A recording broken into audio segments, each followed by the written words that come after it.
Hello, what's up guys? In this video I'll show you how to see satellite map on your Google Map. So first of all, open up Google Map. Okay, now here you can see it's the normal map, like you'll be able to see the roads and buildings stuffs, which is not the on the satellite mode.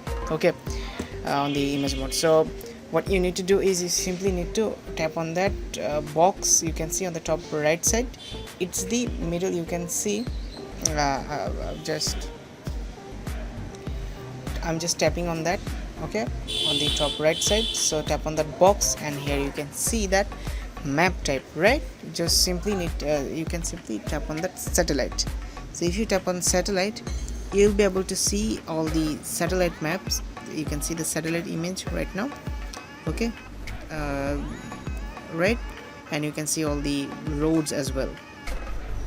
And if you tap on that box again, and if you want to see the terrain view, right, if you select on that, you will be able to see something like that.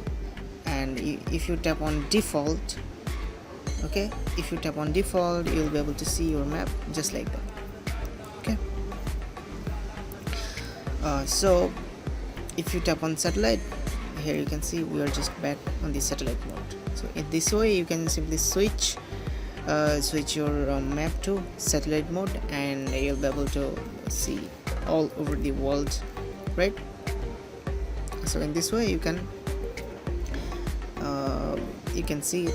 Alright, so I hope you guys understand how you can do this. If you have any kind of question regarding this video, feel free to ask in the comment section below. I will see you in the next video. Until then, stay tuned.